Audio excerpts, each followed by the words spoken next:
18 दोष वज्ये देवे निगंथे पव्वैने सद्दहनम होई सम्मतम। व्यवहारिक जीवन में सम्यक्त को चरितार्थ करने के लिए आचार्य कुंद ने हमें 4 बातें बताई। हिंसा से रहित धर्म में श्रद्धा हो, दोष रहित देव में श्रद्धा हो, निर्ग्रंथ गुरु में श्रद्धा हो और शास्त्र प्रवचन में श्रद्धा हो। कल बात मैंने धर्म के संबंध में की थी। आज दूसरे क्रम में देव की बात है। 4 बातें जो कल मैंने की थी वही क्रम आज चलेगा और उसमें दूसरी 4 बातें आज आपके साथ जुड़ेगी। श्रद्धा, अश्रद्धा, अश्रद्धा, श्रद्धा, अंधश्रद्धा और अटल श्रद्धा। अश्रद्धा जिनकी है उनसे कुछ कहने की जरूरत नहीं। अश्रद्धा को श्रद्धा में परिवर्तित करें और अंधश्रद्धा से मुक्त होकर अटल श्रद्धा के धनी बने, ये हमारा लक्ष्य होना चाहिए। देव पर हमारी श्रद्धा है, इसमें कोई संशय नहीं। अश्रद्धा होती तो यहाँ आते ही नहीं। यहाँ जितने लोग भी हैं और धर्म से जुड़े हुए जितने भी लोग हैं, उन सब का भगवान पर विश्वास है, इसमें कोई संशय नहीं। इसलिए अश्रद्धा से तो आप बाहर हो, पर अपनी श्रद्धा को टटोलना है। मेरी श्रद्धा कैसी है? सही श्रद्धा है, अंधश्रद्धा है, अटल श्रद्धा है या नहीं? श्रद्धा को टटोलने के पहले श्रद्धेय को समझना जरूरी है। मेरी श्रद्धा है, पर किस पर श्रद्धा है? अगर श्रद्धेय के स्वरूप को हम जानेंगे तभी सच्चा श्रद्धान प्रकट करेंगे। आचार्य कुंद कहते हैं कि तुम भगवान को पूजना चाहते, देव को पूजना चाहते हो, तो देव कौन है? 18 दोष वज्ये देवे, जो 18 दोषों से मुक्त हो। हमने परमात्मा को अपने जीवन का आदर्श बनाया। क्यों? पहला सवाल। आज की 4 बातें इसी श्रद्धा से जुड़ी हुई है। देव के संदर्भ में पूज्य, अपूज्य, पूजक और पूजा का फल। पूज्य, अपूज्य, पूजक और पूजा का फल। हमने देव को पूजा, हम देव की आराधना करते हैं, हम देव के प्रति श्रद्धा रखते हैं। सबसे पहला सवाल कि देव कौन है?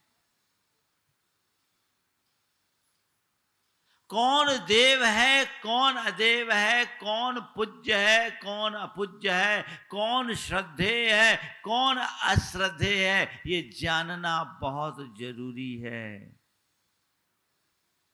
पूज्य को पहचानो, अपूज्य को जानो। फिर हमारी इस पूजा का प्रयोजन क्या है ये जानो, और पूजा करने वाला मैं, मेरी पात्रता क्या है ये पहचानो। ये चारों बातें यदि मानस में अंकित हो जाए तो हमारे जीवन का पथ अपने आप प्रशस्त होगा।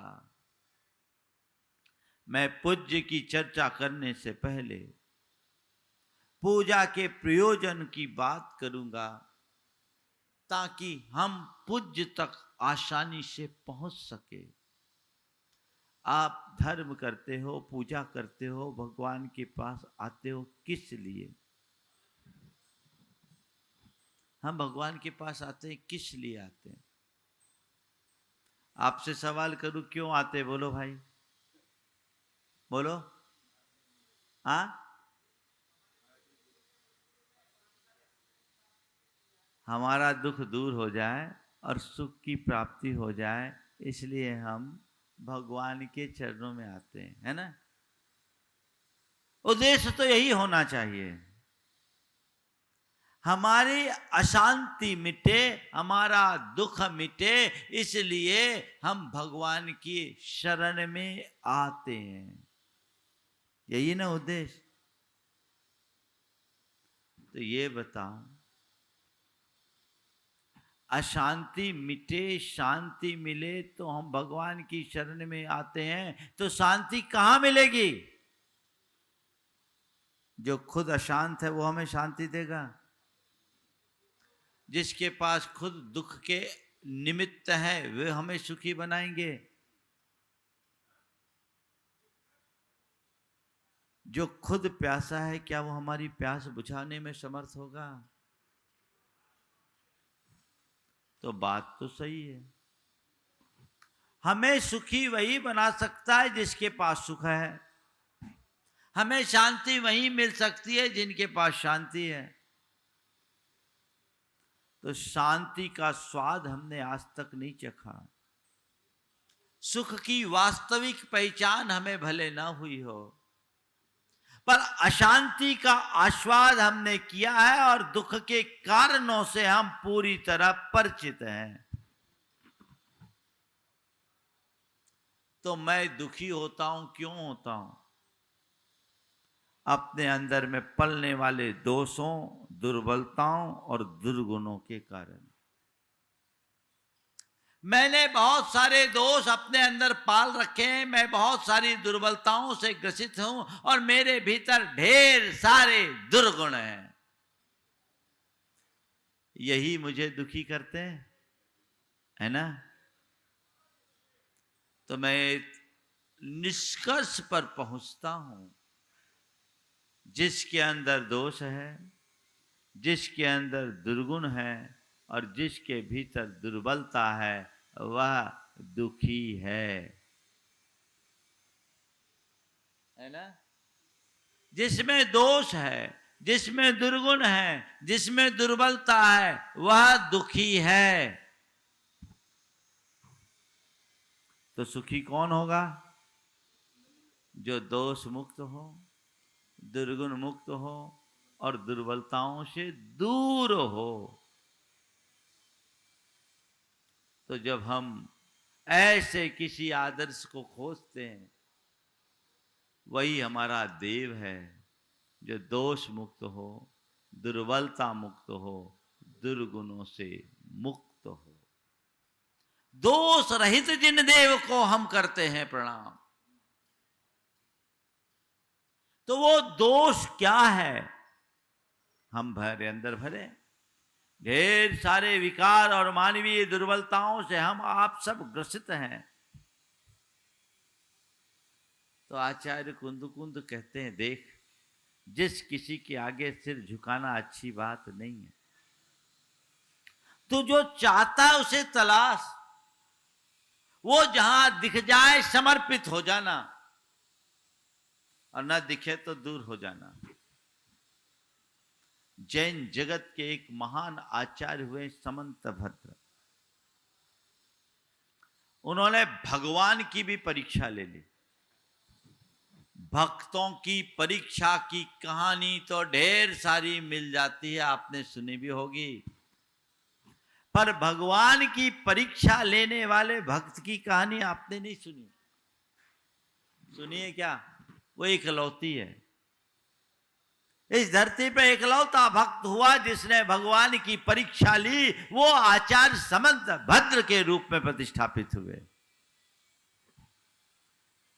उन्होंने भगवान से कहा, भगवान आपके चरणों में आया हूं, आपको शीश झुकाऊं, क्यों झुकाऊं? आपको नमन करूं, क्यों करूं? आपको पूजूं, क्यों करूं? दुनिया आपको इसलिए पूज ले कि आपके पास समो शरण है, आप समो शरण में राजित हैं, आपके चरणों में देवों का आगमन होता है, आप आकाश में विचरण करते हो, आपके साथ छत चंवर आदि प्रातिहार्य की विभूतियां, आपका बड़ा ठाट बाट है, ये सोच करके, इससे प्रभावित होकर मैं आपके चरणों में नतमस्तक हुआ हूं, तो इस भ्रम में मत रहना। ऐसा सब कुछ चमत्कार देखकर यदि कोई नमन करता है तो करे, पर समंत भद्र नहीं कर सकता। तो भगवान ने पूछा, बता भैया, तू ही बता दे, तू आया नमन भी कर रहा है, क्यों कर रहा है, तू ही बता, मैं तेरे मुंह से सुनना चाहता हूं।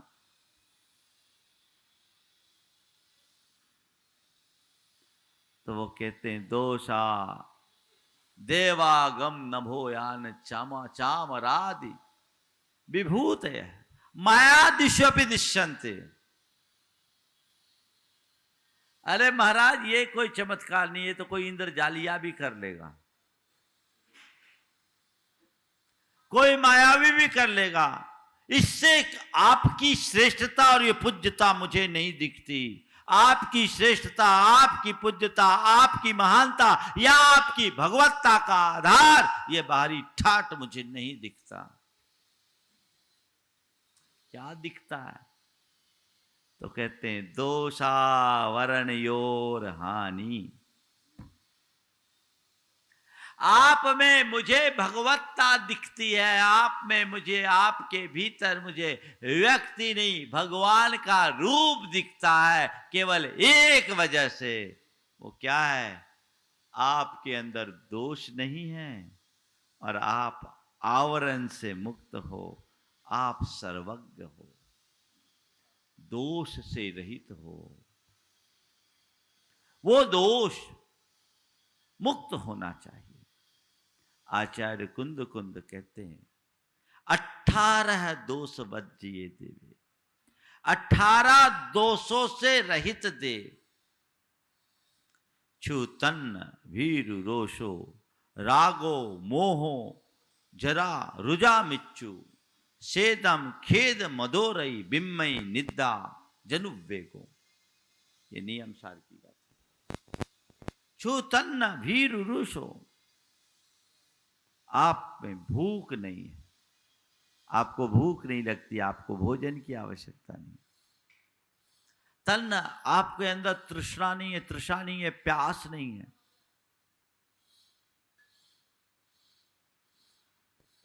आप में भीरु, भय नहीं है। छुतन्न भीरु रोषो, आपको किसी पर रोष नहीं आता, आपके अंदर गुस्सा नहीं है। आपको राग नहीं है, आप में मोह नहीं है, आपके अंदर चिंता नहीं है, आपके अंदर रुजा रोग नहीं है, आपको जरा बुढ़ापा नहीं है, आपकी मृत्यु नहीं है, आपके शरीर में श्वेत पसीना नहीं आता, आपको कभी खेद खिन्नता थकान नहीं आती, आपको मद मान नहीं है, आपके मन में किसी के प्रति रति नहीं है, लगाव नहीं, प्रगाढ़ता नहीं, आपको किसी से विस्मय नहीं और आपको निद्रा नहीं। आप इन 18 दोषों से रहित हो, इसलिए आप हमारे पूज्य हो। ये दुर्बलताएं है, मानवीय दुर्बलता और विकार है। भूख प्यास शरीर की आवश्यकता है, साधारण प्राणी के जीवन में ये सब चीजें होती है,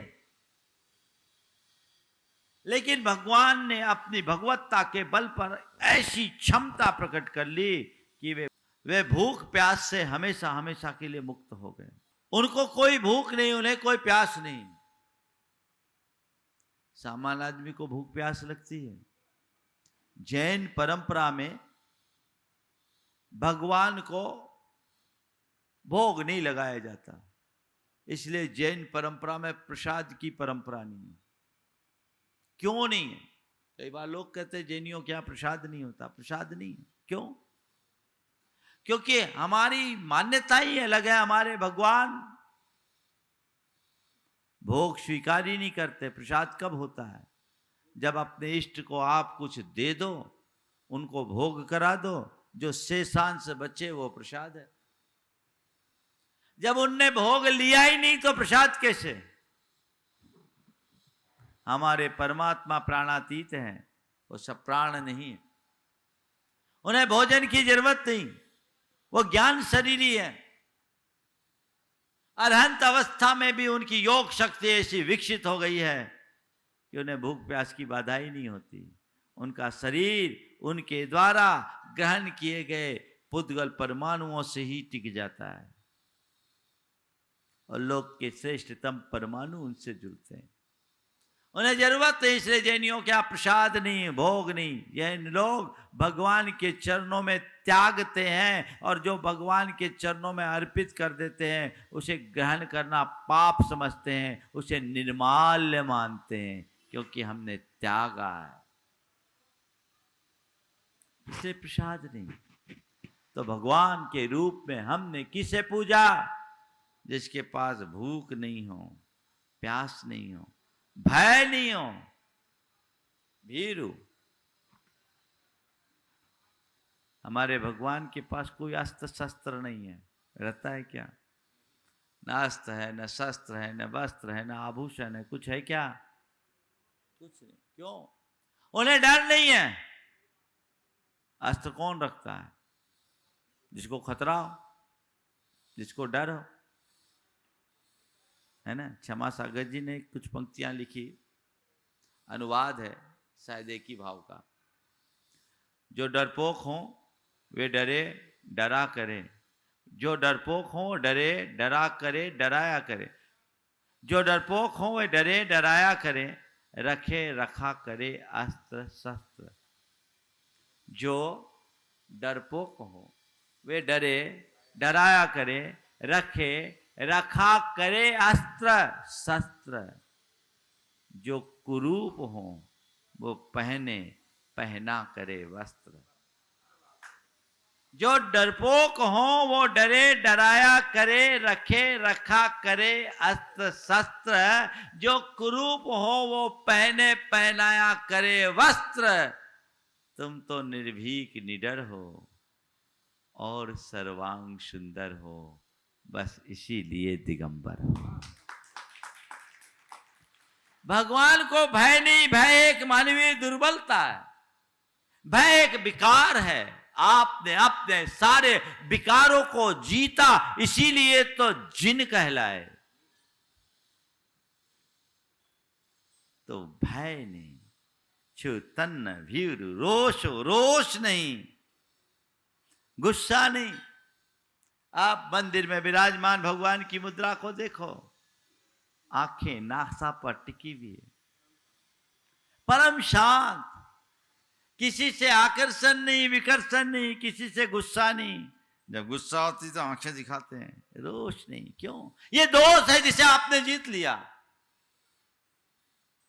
आपके मन में राग नहीं, आपके अंदर में मोह नहीं।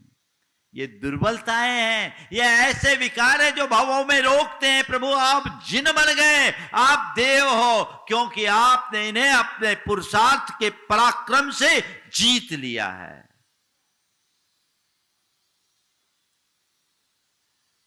रागो मोहो चिंता, संसार के हर प्राणी में किसी न किसी प्रकार की चिंता होती।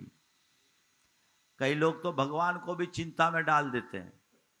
जब कोई भक्त को आशीर्वाद ज्यादा दे दो, वरदान दे दो, वो उपद्रव मचाने लगे तो भगवान को चिंता होती, फिर अनेक रूप धर करके उसका संहार करने आना पड़ता है ना। पर हमारे भगवान कहते हैं चिंता ही नहीं, चिंता को खत्म कर डाला, वो वीतराग हो गए। जरा नहीं, बुढ़ापा नहीं, और जिनकी मृत्यु नहीं, क्योंकि जो अजर अमर अविनाशी पद को प्राप्त कर लिए। सशरीर अवस्था में जब तक अरहंत श्वेत नहीं, पसीना नहीं, उनका शरीर परमोदारिक हो गया। खेद नहीं, थकान नहीं, मद नहीं, मान नहीं, रति नहीं, किसी व्यक्ति विशेष से अनुराग नहीं, विस्मय नहीं, खूब पा जाए तो हर्ष नहीं, खो जाए तो विषाद नहीं, और नींद नहीं। वो परमात्मा है। ऐसे निर्दोष छवि का नाम परमात्मा है, उसको पूजो।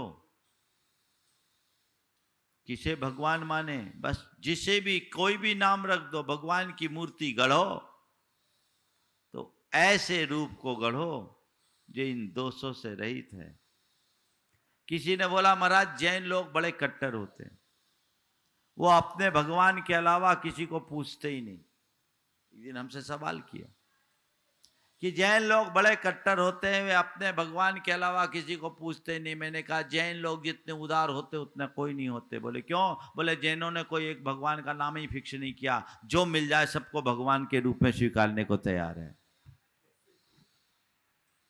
जैन ही है जो किसी भगवान के नाम का आग्रह नहीं है, वो किसी को भी पूछ सकते हैं,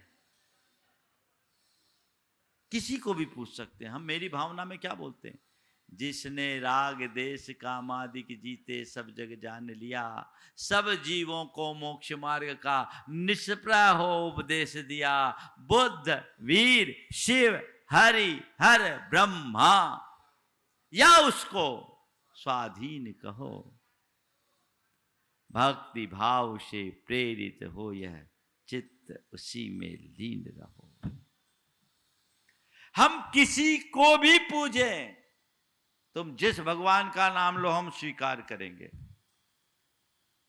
तुम्हें बुद्ध की बात करना है, वीर की बात करना, हरि की बात करना, हर की बात करना, ब्रह्मा की बात करना, विष्णु की बात करना, महेश की बात करना, शिव की बात करना, शंकर की बात करना है, तुम जो बोलो उसे हम भगवान के रूप में स्वीकारने के लिए तैयार हैं। वो हमारे भगवान हैं, पर हमने भगवान की जो मूर्त रखी है वो वीतराग है, बस दोष रहित। ये दुर्बलताएं जिसमें दिखती है, ऐसे लक्षण दिखते हैं, हमें उसमें भगवान ही नहीं दिखते तो हम प्रणाम कैसे करें? हमें तो भगवान सिर्फ उसमें दिखते हैं जिसमें ये दोष नहीं है, ये दुर्बलता नहीं है, इसलिए हम उनको उस रूप में पूजते हैं। अंतर केवल अवधारणा का है, इसमें कट्टरता कोई नहीं। बीजांकुर जनना रागाद्या क्षयमुपागता यश्च, ब्रह्मा वा विष्णुर्वा हरो जिनो वा नमस्तस्मै नमस्तस्मै नमस्तस्मै। संसार के बीज के अंकुर को उत्पन्न करने वाले भाव बीजांकुर जनना रागाद्या क्षयम उपगता यश, राग देश मोह आदि विकार जो संसार के बीज को अंकुरित करने वाले, इसको जिन्होंने नष्ट कर दिया, वे चाहे ब्रह्मा हो, चाहे विष्णु हो, चाहे हर महादेव हो, या जिन हो, नमस्तस्मै नमस्तस्मै नमस्तस्मै। उनके आगे मैं नतमस्तक हूं, ये समझ होनी चाहिए। तो वीतरागता हमारा आदर्श है, और जो वीतरागता से मंडित है वही हमारे पूज्य हैं। क्यों? क्योंकि हमारा उद्देश्य भी वीतरागता को पाना है। हम दोष मुक्त होने के लिए, हम विकार मुक्त होने के लिए पूजा कर रहे हैं। बंदे तदगुण लब्ध है। हे भगवान, मैं आपकी वंदना क्यों कर रहा हूं? आप जैसा बनने के लिए, आपके गुणों को प्राप्त करने के लिए। अपने अनंत संसार का अनुभव मुझे ये बताता है, मेरे राग देश मोह आदि विकार ही मुझे रुलाते हैं, इन्हीं के कारण मैं दुखी हुआ हूं और भव भव में भटका हूं। अब मुझे उससे मुक्त होना है। आपके चरणों में आया हूं उससे मुक्त होने की प्रेरणा पाने के लिए। आपके अंदर मुझे अपनी छवि दिखती है और मुझे लगता है ये हमारे जीवन का आदर्श है, इसलिए आपके पास आता हूं और हमेशा मन में भावना भाता हूं, प्रभु आप जिन हो मैं भी जिन बनूं, आपकी तरह मेरे अंदर पात्रता विकसित हो, अपने दोषों को जीतने की, अपनी दुर्बलताओं को दूर करने के, अपने विकारों के शमन की, ताकि मैं भी जिन बन सकूं। हमारी पूजा आराधना का उद्देश्य यही है। इसलिए ये उद्देश्य केवल एक ही जगह पूर्ण होगा। वो कहाँ होगा? वीतराग देव के चरणों में, है ना। इसीलिए हम उनको पूछते हैं। कई बार लोग हमसे पूछते हैं, महाराज इनको पूछ सकते हैं कि नहीं, इनको पूछ सकते हैं कि नहीं, इनकी पूजा कर सकते हैं कि नहीं, इनकी पूजा कर सकते हैं कि नहीं। मैं उनसे पूछता हूं, भले भैया ये तो बताओ पूजा करते क्यों? पूजा क्यों करते हो? तुम्हारी पूजा का उद्देश्य क्या है? किसको पूजूं किसको नहीं पूजूं बाद में, पूजूं क्यों, किसके लिए पूजा करते हो? एक बार एक बहन जी ने कहा, महाराज जी हम पद्मावती वगैरह की पूजा करते हैं। भैया जिसको पूजना है नहीं पूजना तुम जानो, पर मैं जो बात कर रहा हूं उसको समझने की कोशिश करो। महाराज जी हम पूजा पद्मावती की पूजा करते हैं, करना चाहिए कि नहीं करना चाहिए? मैंने पूछा आप करती हो? बोले हाँ करते हैं। बोले हमसे क्यों पूछ रहे हैं? बोला महाराज इसलिए पूछ रहे हैं कि करें कि नहीं करें। हमने कहा क्यों करती आ रही? बोले महाराज जी इसीलिए कि लोग कहते हैं कि इनकी पूजा करने से रोग शोक संताप नहीं होता। रोग शोक संताप नहीं होता। हमने पूछा कब से आप पूजा कर रही? बोले 20 साल हो गए। फिर तो आपके यहाँ किसी को कोई कभी बीमारी नहीं हुई होगी, रोग नहीं? बोला महाराज जी यही तो समस्या, कोई ना कोई बीमारी किसी न किसी को लगी रहती। शोक तो आपके यहाँ कभी हुआ नहीं होगा?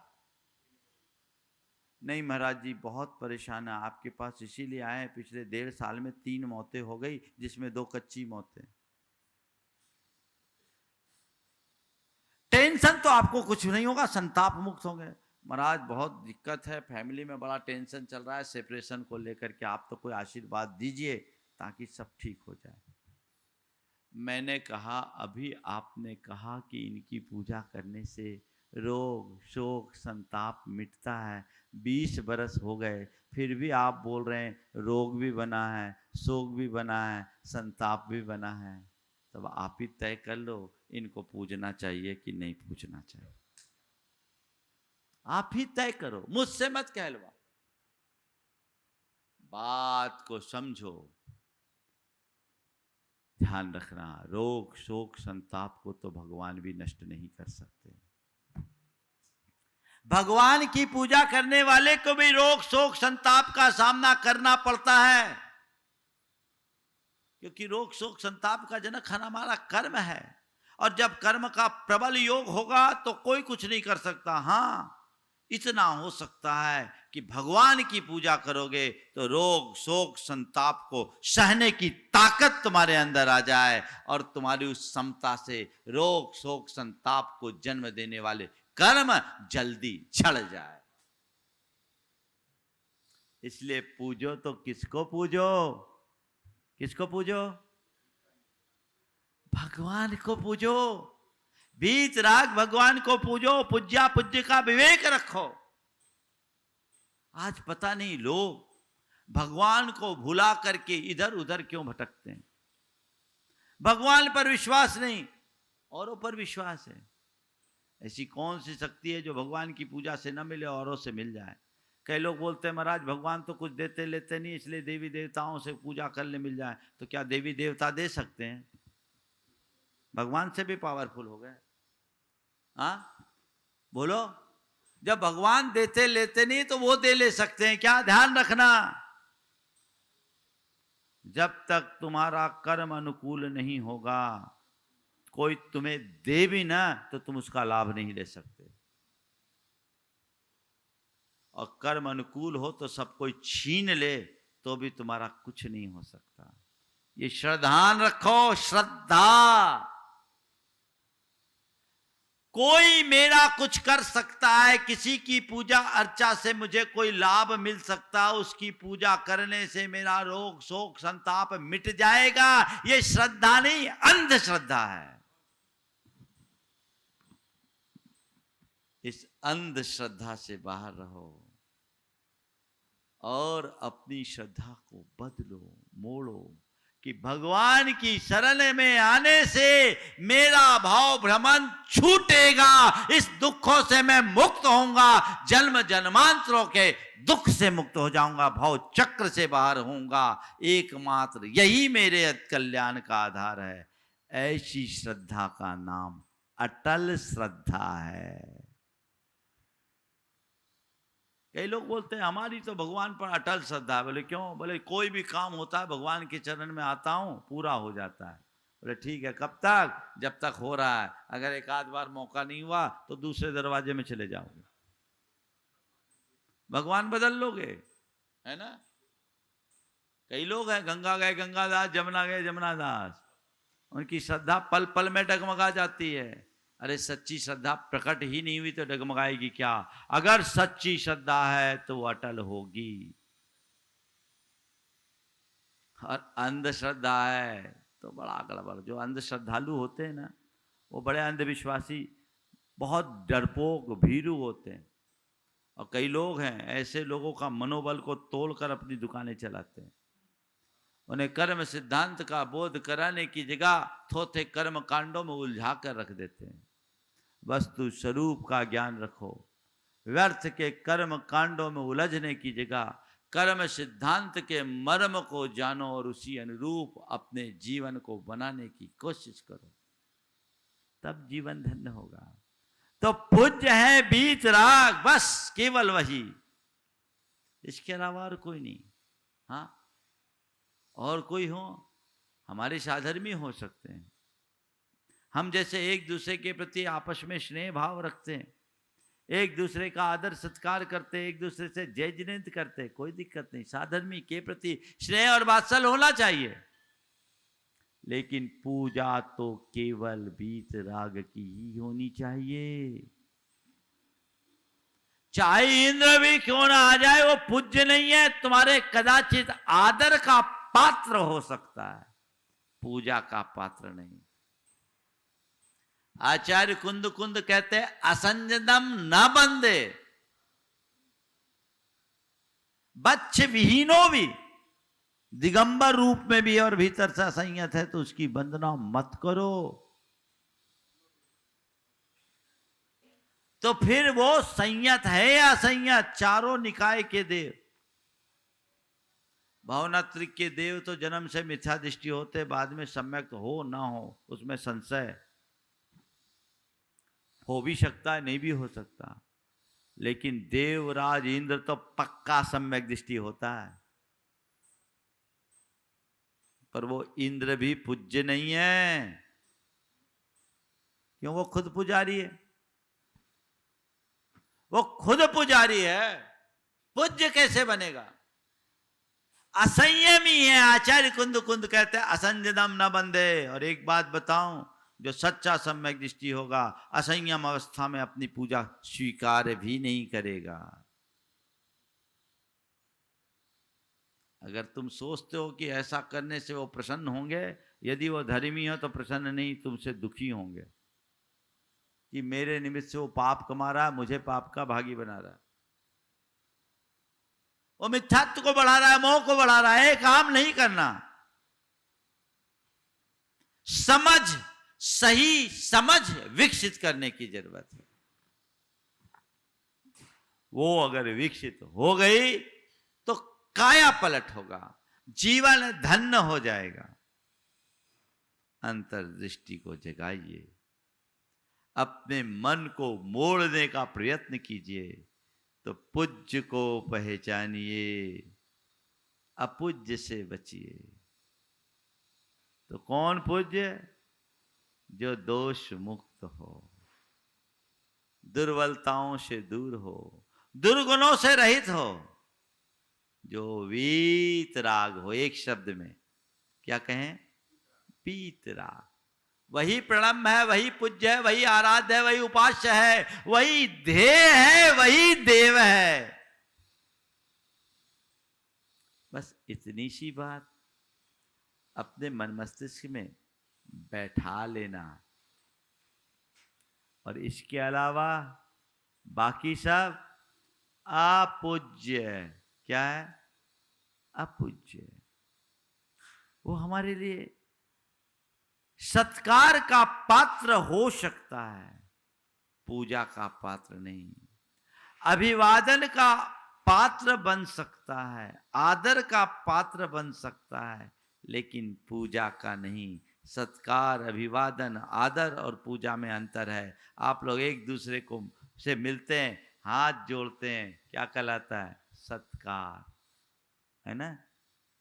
लेकिन जब भगवान के आगे हाथ जोड़ते हैं तो क्या कहलाती है? एक दूसरे को हाथ जोड़ते समय जो भाव होता है भगवान के सामने वैसे ही भाव होता है क्या? बोलो। कई लोग एक दूसरे को नमस्ते कहते हैं और भगवान को और गुरु को नमोस्तु कहते हैं। अर्थ देखो तो नमस्ते और नमोस्तु का एक ही अर्थ है। नमस्ते यानी आपको नमस्कार हो, नमोस्तु यानी आपको नमस्कार हो, एक ही अर्थ है, लेकिन अर्थ में अंतर है। क्या हुआ और समझाओ? आप अपनी माँ को माँ कहते हो, माँ को माँ कहते हो, और अपने माँ की हम उम्र और दूसरी स्त्री को भी आप माँ कहते हो या माता कहते हो? शब्द का अर्थ एक ही है। पर ये बताओ, जो भाव माँ को माँ कहते समय होता है, क्या माँ के हम उम्र दूसरी स्त्री को माँ कहते समय होता है क्या? शब्द एक है, अर्थ में बड़ा अंतर है, भाव में बड़ा अंतर है। इसलिए आदर, सत्कार, अभिवादन अलग है और पूजन अलग है, आराधना अलग है। इसलिए पूजा करना है तो किसकी करना? बस वीतराग जिन देव को नित्य करो प्रणाम।